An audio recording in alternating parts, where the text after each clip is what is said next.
Fala pessoal, eu sou o Diego Souza, esse é o nosso canal Falando de Flu e no vídeo de hoje vamos trazer 3 temas para a gente poder estar debatendo. Um deles é: dois jogadores estão de volta aos treinos no Fluminense, poderão reforçar o time já na terça-feira, e também vamos falar tudo sobre o final dessa rodada, projeção do Fluminense na próxima rodada pode assumir a liderança, então você vai ficar sabendo de tudo no vídeo de hoje. Mas antes de mais nada, se você não é inscrito ainda, se inscreve, dá essa moral pra gente. Agora o nossa meta é chegar aos 1.600 inscritos, tá faltando 70 inscritos. Então se inscreve aí, dessa força pra gente, compartilhe nosso vídeo com seus amigos tricolores, ajude o Falando de Flu a chegar cada vez mais longe. Então, sem mais delongas, bora pro vídeo. Começa falando dos jogadores do Fluminense que se recuperaram de contusão e treinaram nesse domingo normalmente.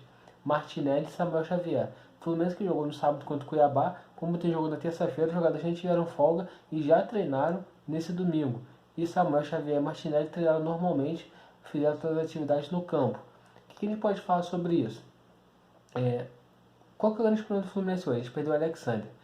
Quem seria o reserva imediato do Alexander é o Martinelli, que antes do Martinelli se machucar, o Alexander era o titular da posição. Né? O Martinelli era o titular da posição, o Alexander jogava pela esquerda, e a tendência era que ele ficasse no banco, né, com o Martinelli. Só que o Martinelli acabou se machucando, tem mais de um mês que o Martinelli se machucou no primeiro jogo da final do Carioca, teve um problema muscular e ficou esse tempo todo fora. E o Alexander, desde que entrou, comeu a bola, jogou muito e justificando, né, a sua titularidade. Só que agora também aconteceu, o Alexander acabou se machucando no último jogo contra o Cruzeiro e vai ficar de 45 a 60 dias fora do time do Fluminense.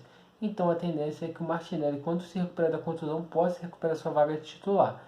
E o Samuel Xavier, que saiu sentindo no jogo contra o Vasco um problema muscular também na panturrilha, treinou normalmente.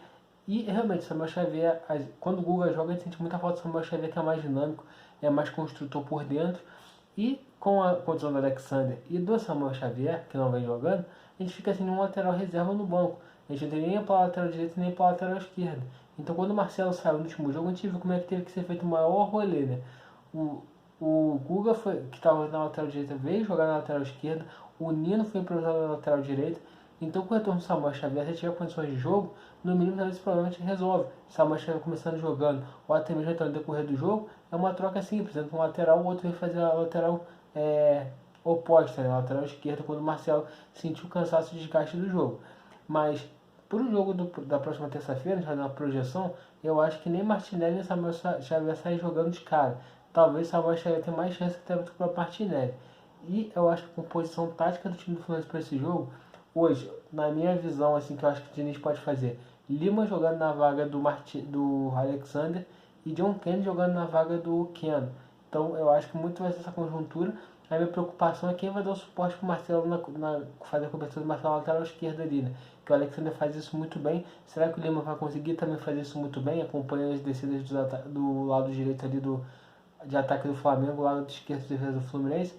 A gente vai ter que analisar isso no decorrer do próximo jogo, mas pelo menos boas notícias, né? Esses dois jogadores voltando e estando em condições vão ajudar muito o Fluminense na sequência difícil que nós vamos ter nesse mês de maio, né? Lembrando, a gente joga contra o Flamengo na terça, Botafogo no final de semana, Libertadores na outra semana, depois tem, eu não lembro qual é o outro jogo, mas se não me engano é Bragantino, pelo Campeonato Brasileiro. Então são só jogos difíceis, né? Então agora vamos também falar um pouquinho do pré-jogo, não, desculpe, da rodada do Brasileiro, como que ficou, né? Eu vou até estar abrindo aqui para a gente poder estar debatendo, porque na próxima rodada o Fluminense pode assumir a liderança do Campeonato Brasileiro, só depende de um tropeço do Palmeiras e vencer o jogo contra o Botafogo, né?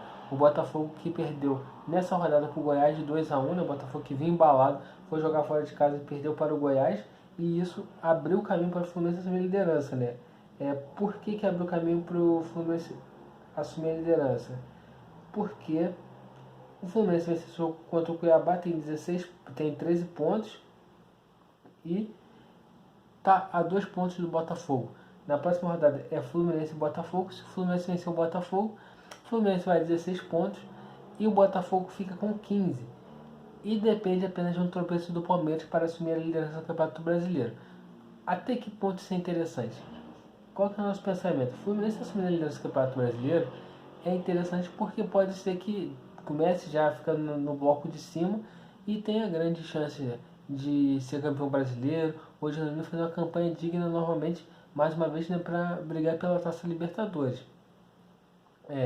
Então o Fluminense precisa vencer seu jogo contra o Botafogo e tem Santos e Palmeiras. A gente sabe que o Palmeiras é muito mais time que o Santos, só que o Palmeiras pode estar pensando já no seu jogo da Libertadores, né? Que vai jogar na outra semana na Libertadores. Então pode ser que talvez tenha um empatezinho aí, seria bom, né? Tanto que o Palmeiras empatou com o Bragantino nessa última rodada, por isso que o Fluminense com essa situação tranquila, né? E o Fluminense, então, só para a gente poder dar uma passada nos jogos do Campeonato Brasileiro. O Fluminense tem Botafogo no próximo final de semana, depois joga pela Taça Libertadores e enfrenta o Corinthians, né, Fluminense e Corinthians em São Paulo, né, dia 28, e encerra seus jogos no Brasileiro do mês de maio. Aí depois já vem abril, né? Aí em abril não, desculpa, né? Junho.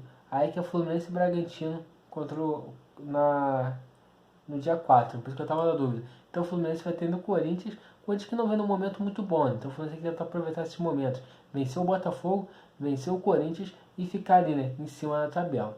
Então pessoal, esse é o vídeo de hoje. Se você gostou, deixa seu like, se inscreve no canal, compartilhe esse vídeo com os amigos tricolores, nos ajude a cada vez chegar mais longe, ajude falando de Flu a cada vez conseguir mais inscritos, bater o lançamento de chegar aos 1.600 inscritos e saudações tricolores e até a próxima.